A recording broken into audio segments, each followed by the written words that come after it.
हम लोगों ने पिछले क्लास में महाजनपदों को देखा था और महाजनपदों को बहुत ही आसानी से मैप पर लोकेट करते हुए पढ़ा था। एक बार हम चाहते हैं कि फिर से आप उन नामों को आपके जेहन में है कि नहीं उसे हम लोग देख लें। सबसे पहले हम महाजनपदों की बात शुरू किए थे तो वह बिहार वाइज पूर्वी क्षेत्र से लेकर हम पश्चिमी तक। महाजनपद जो था वह पूरब से लेकर भारत के पूर्वी हिस्सा से लेकर यह पश्चिम की ओर तक फैला हुआ था और एक जो था वो दक्षिण हिस्सा तक था फैला हुआ था। तो सबसे पूर्वी हिस्सा जो था हम लोग का बिहार था और बिहार में 3 महाजनपदों का उल्लेख प्राप्त होता है। हम लोगों ने तीनों महाजनपदों को देख लिया था। पहला अंग था, दूसरा मगध था और तीसरा वज्जी था। अंग, मगध और वज्जी। बिहार में 3 महाजनपद पड़ते थे और तीनों को हम लोगों ने देख लिया। दूसरा महाजनपद जो था वह यूपी वाले एरिया में आता है और यूपी वाले एरिया में आप याद करने की कोशिश करें तो हमने सबसे ऊपर मल को देखा था, उसके बाद कोसल को देखा था, फिर उसके नीचे हम लोगों ने काशी को देखा था। तो ये 3 एक रो में हम लोगों ने याद कर लिया। फिर दूसरे रो में यूपी में ही अगर दूसरा रो से ऊपर से नीचे की तरफ आए तो पहला पंचाल आता है और दूसरा सुरसेन आता है और तीसरा जो होता था वह वत्स आता था। इस प्रकार हम लोगों ने यूपी के 6 महाजनपदों को भी देख लिया। यूपी में 6 महाजनपद का उल्लेख प्राप्त होता था, हम लोगों ने 6 को देख लिया। पहला रो में मल था, कोसल था, फिर काशी था, दूसरे रो में पंचाल था, सुरसेन था और वत्स था। अब हम लोग यूपी से सटे हुए दिल्ली हरियाणा वाला क्षेत्र जो था वह कुरु था और कुरु जो था वो हम लोगों ने कुरु को देख लिया था। उसके बाद हम राजस्थान वाले एरिया में एंटर करते हैं तो राजस्थान में एक महाजनपद था जिसका नाम मत्स्य था। और फिर जब हम नीचे एमपी की तरफ आते हैं तो एमपी में भी 2 महाजनपदों का उल्लेख प्राप्त होता है, पहला अवंती और दूसरा चेदी था। लास्ट में दक्षिण भारत में एकमात्र बच जाता है जिसका नाम असमक था, जिसकी राजधानी पोटन या पाटन थी। और भारत से बाहर अफगानिस्तान और पाकिस्तान पूर्वी वाले हिस्सा में 2 महाजनपदों का उल्लेख प्राप्त होता था, पहला याद कीजिए कंबोज था, दूसरा जो था गांधार था। तो इस प्रकार 16 महाजनपदों को हमने देख लिया था। अब हम लोग देखेंगे कि इन 16 महाजनपदों में मगध जो होता है वह सबसे इंपॉर्टेंट और ख्याति प्राप्त कर लेता है और सभी जनपदों में महाशक्तिशाली बन के उभरता है। और इसके उभरने के क्या कारण हो सकते हैं, मगध के उत्कर्ष के क्या कारण होते हैं, ये हम लोग देखेंगे। सर्वप्रथम यह जानकारी भी हम लोग जानते चले कि मगध का सर्वप्रथम उल्लेख अथर्ववेद से प्राप्त होता है और इसे कीकट भी कहा जाता है, मगध को कीकट भी कहा जाता है। तो हम शुरू करते हैं मगध के उत्कर्ष के क्या कारण थे। मगध के उत्कर्ष के पीछे बहुत सारे कारण थे। सबसे पहला कारण जो था यह गिनाया जा सकता है कि मगध के शासक जो थे वे आक्रामक थे और महत्वाकांक्षी प्रकृति के थे। इसके कारण ये जो थे ये महाजनपदों से साम्राज्य के रूप में विस्तृत होते चले गए और बहुत सारे महाजनपदों को अपने अधीन कर लिया और एक शक्तिशाली साम्राज्य बनाने में सफल हुए। दूसरा कारण अगर देखा जाए तो राजधानी इनका सुरक्षित था। इनकी राजधानी जो गिरिब्रज थी, राजगिरी जो थी, वह 5 पहाड़ियों से घिरा हुआ था और पूरी तरह सुरक्षित था। और दूसरी राजधानी अगर पाटलिपुत्र को भी देखें तो दूसरी पाटलिपुत्र जो राजधानी था वो भी 3 ओर से समुद्रों से घिरा था, नदियों से घिरा था, जिसके कारण यह जो था एक सुरक्षित नगर के रूप में उभरा था। इसलिए यह मगध जो होता है वह शक्तिशाली राज बनता है। और तीसरे कारण की ओर देखें तो यहाँ लोहे की उपलब्धता थी।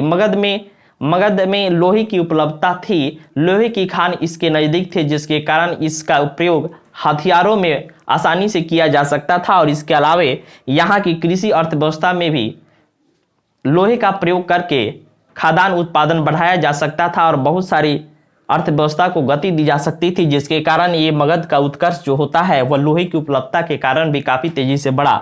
और चौथा देखें तो समृद्ध प्रदेश, यहाँ की कृषि व्यवस्था और ये जो मगध जो था वह काफी उपजाऊ भूमि था और यह समृद्ध प्रदेशों में गिना जाता था क्योंकि ये गंगा, सिंधु और ब्रह्मपुत्र नदियों वाला उपजाऊ वाला क्षेत्र था। ये नदियों की उपजाऊ वाला क्षेत्र था, जिसके कारण यह प्रदेश जो था समृद्ध था और इसे बराबर टैक्स के रूप में साम्राज्य को, मगध को आय प्राप्त होना नियत था, स्थायी था, जिसके कारण इसके उत्कर्ष में सहायता प्राप्त हुई।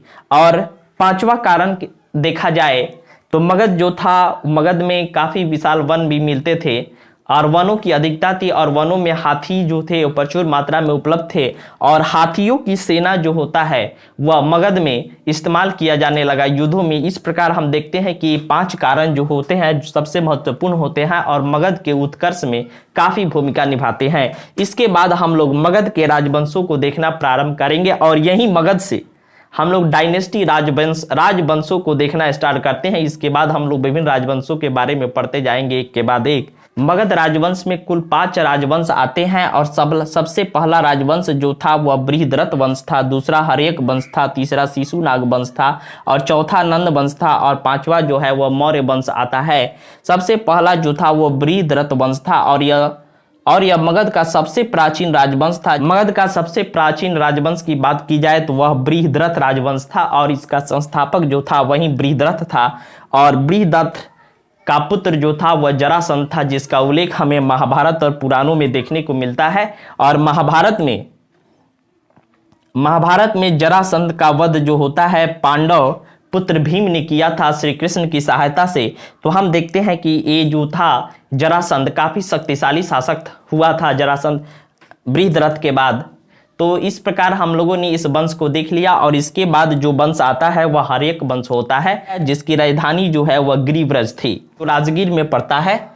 अगर हर्यक राजवंश की बात करें तो इसका समय काल जो होता है वह 544 ईसा पूर्व से लेकर 412 ईसा पूर्व तक का काल इस वंश का काल होता है। इसका संस्थापक बिंबिसार था और इसका काल जो है वो 544 ईसा पूर्व से लेकर 492 ईसा पूर्व तक का काल बिंबिसार का काल होता है। और इस प्रकार हम देखते हैं कि यह कुल 52 वर्षों तक शासन करता है मगध पर। बिंबिसार को श्रेणीय भी कहा जाता है क्योंकि इसने स्थायी सेना की नींव रखी थी। नियमित और स्थायी सेना रखने वाला पहला भारतीय जो था वह बिंबिसार था। इसने नियमित सेना की व्यवस्था कर रखी थी और बिंबिसार जो था यह बुद्ध के समकालीन था, बुद्ध और महावीर के समकालीन था। यह बुद्ध का अनुयायी भी था, अर्थात बिंबिसार ने बौद्ध धर्म को आश्रय दिया था और बौद्ध धर्म का वह अनुयायी भी था। इसने वैवाहिक संबंध के आधार पर अपनी स्थिति को मजबूत किया। हमने आपको पहले ही बता दिया था कि मगध के शासक जो थे वे महत्वाकांक्षी थे और युद्ध और वैवाहिक और किसी न किसी आधार पर वे मगध का हमेशा विस्तार करना चाहते हैं। तो इस प्रकार बिंबिसार की जो नीति जो थी वह वैवाहिक संबंधों पर आधारित नीति थी और इसने विवाह संबंध की नीति अपनाई और वैवाहिक संबंध के आधार पर अपनी साम्राज्य की स्थिति को मजबूत करने का प्रयास किया। इसने 3 शादियां की।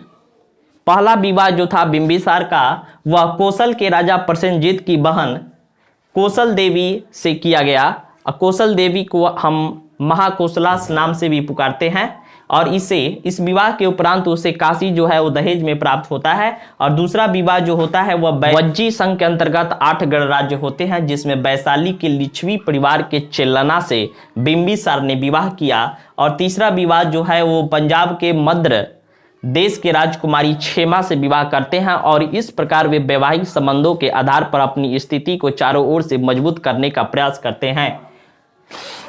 इसके अलावा उसने युद्ध की भी नीति अपनाई थी वैवाहिक संबंध के आधार पर, तो अपनी स्थिति जो मजबूत करते ही हैं। इसके अलावा वे युद्ध की भी नीति अपनाते हैं और युद्ध के आधार पर भी वे राज्यों को अपने साम्राज्य में मिलाते हैं। जैसे उसने अंग के राजा ब्रह्मदत्त को पराजित कर अंग को अपने राज्य में मिला लिया था। अंग जो था वो अलग महाजनपद था जो मगध के पूरब में पड़ता था। अवंती महाजनपद का राजा जो था वह चंडप्रदोत था और यह राज्य जो था यह महाजनपद काफी शक्तिशाली था और ये दोनों जो थे एक दूसरे के मामलों में हस्तक्षेप नहीं करना चाहते थे, इसीलिए ये दोनों मित्र बन चुके थे और इनका संबंध जो था मित्रता की थी। इस प्रकार हम लोगों ने देख लिया कि बिंबिसार जो होता है बड़ी कुशलता से कुछ को मित्र बनाता है, किसी से युद्ध करता है और वैवाहिक संबंधों के आधार पर भी वह बहुत सारे राज्यों से संबंध स्थापित करता है। बिंबिसार के दरबार में एक जीवक नाम का राजवैद्य भी रहता था और यह जो है काफ़ी महत्व रखता है क्योंकि बिंबिसार ने जीवक को बुद्ध की सेवा में भेजा था। इसके अलावे बिंबिसार ने उस राजवैद्य जीवक को अपने मित्र अवंती के राजा चंडप्रदोत की सेवा में भी भेजा था और उन्हें उस समय पांडु रोग हो गया था, इसके लिए उन्हें उज्जैनी भी भेजा गया था। इनकी राजधानी राजगिरी थी और इन्होंने राजगिरी नामक नगर बसाया था। बिंबिसार की हत्या उसी के पुत्र अजातशत्रु ने कर दी और अजातशत्रु जो है वह शासक बन जाता है। बिंबिसार के बाद अगला शासक जो होता है वह अजातशत्रु बनता है और अजातशत्रु का काल 493 ईसा पूर्व से लेकर 460 ईसा पूर्व तक होता है। अर्थात यह कुल 32 वर्षों तक शासन करता है। अजातशत्रु का उपनाम जो था वह कुनिक था, इसे कुनिक नाम से भी पुकारा जाता था और यह 32 वर्षों तक शासन करता है। अजातशत्रु के एक सुयोग्य मंत्री थे जिसके बल पर वो बहुत सारे आक्रामक नीति अपनाता है। अजातशत्रु के दरबार में एक सुयोग्य मंत्री था जिसका नाम जो था वह वर्षकार था और अजातशत्रु ने इसकी मदद से आक्रामक नीति का पालन किया और उसने काशी को जीता और इसके अलावा वज्जी पर भी नियंत्रण किया। काशी जो था वह बिंबिसार को अर्थात अजातशत्रु के पिता को दहेज स्वरूप प्राप्त हुआ था, लेकिन बिंबिसार की मृत्यु के उपरांत कौशल जो है वो काशी को ले लिया और बोला कि यह जो है वह अब इस पर बिंबिसार की मौत के बाद इस पर मेरा अधिकार है। परंतु अजातशत्रु ने इस बात को स्वीकार नहीं किया और उसने दोबारा काशी को जीत लिया और अपने अधिकार क्षेत्र में कर लिया। प्रारंभ में अजातशत्रु जो था वह जैन धर्म का अनुयायी था, परंतु बाद में वह बौद्ध धर्म का अनुयायी बन जाता है। इसी अजातशत्रु के काल में प्रथम बौद्ध संगति का आयोजन भी होता है, जिसे हम लोग पहले भी पढ़ चुके थे, जिसमें अध्यक्ष जो थे वे महाकश्यप थे। इसने राजगीर के किले का भी निर्माण कराया। इसके अलावा अजातशत्रु ने राजगीर के किले का भी निर्माण कराया। इसके बाद अजातशत्रु की भी हत्या उसके बेटे ने उदायन ने कर दी और यह 461 ईसा पूर्व की घटना है। जैसे अजातशत्रु ने अपने पिता बिंबिसार की हत्या कर दी, ठीक उसी प्रकार उदायन ने भी अपने पिता अजातशत्रु की हत्या कर दी। इस प्रकार हम लोग देखते हैं कि अजातशत्रु के बाद 461 ईसा पूर्व में उदायन शासक बनता है। उदायन जो है वो 461 ईसा पूर्व में गद्दी पर बैठता है और यह भी जैन धर्म का अनुयायी था। इसने पाटली ग्राम नगर की स्थापना की और इसे अपनी राजधानी बनाया। इसका पुत्र जो था नागदशक, उदायन का पुत्र जो था वह नागदशक था और यह हर्यक वंश का अंतिम शासक होता है और नागदशक की हत्या उसके अमात्य शिशुनाग ने कर दी और एक नए वंश शिशुनाग की स्थापना हो जाती है और यहाँ से हर्यक वंश जो होता है समाप्त हो जाता है और एक नए शिशुनाग वंश की स्थापना शिशुनाग ने कर दी और इसके बाद हम लोग शिशुनाग वंश को देखेंगे।